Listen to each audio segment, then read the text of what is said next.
So here's something fun about Greek mythology. Everyone knows Blue and I like to rag on the Romans for mashing their gods up with everyone else's, but to be totally fair to them, it's not like they were the only ones. I mean, the Greeks did it to themselves on multiple occasions. I think the one everybody knows about, or maybe don't know they know, is how Artemis got mashed together with the goddess Selene, the original Greek moon goddess. Now, her brother Apollo also got mashed together with Helios, titan of the sun, but in his case, the transition was smoother because most of Helios's myths could easily be ascribed to Apollo. I mean, Apollo's primary defining trait was that he liked music and pretty girls, not exactly the most restrictive characterization. Helios's stories have all but been subsumed into his lore, but Selene and Artemis ran into some characterization issues. See, Artemis's thing is that she didn't like dudes. Like, at all. Now, there's no evidence to suggest that she liked girls either. Sorry, internet. See, Artemis is actually pretty textbook from a modern-day perspective. She's never expressed an interest in sex and has only romantically loved one person, the hunter Orion. You may know him as that chunky star guy over the northern hemisphere. So, no sexual attraction, and romantic attraction only blooming after a long and already intimate relationship. Hey, would you look at that? But I'm not here to speculate about the hypothetical orientations of ancient goddesses, no matter how fun it might be.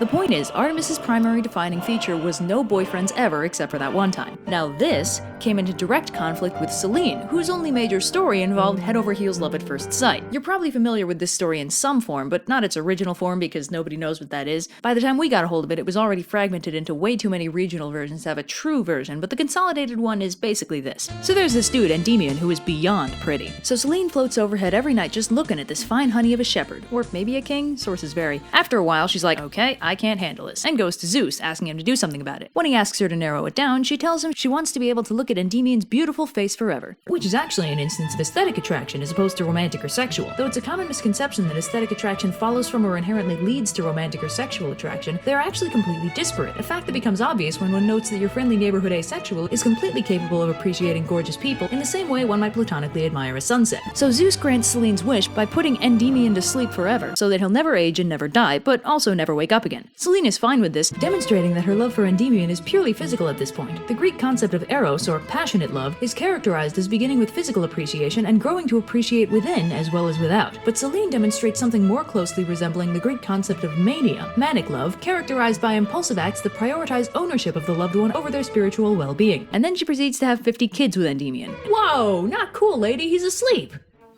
What's love got to do with it? What's love but a second-hand emotion? What's love got to do with it? Who needs a heart when a heart can be broken?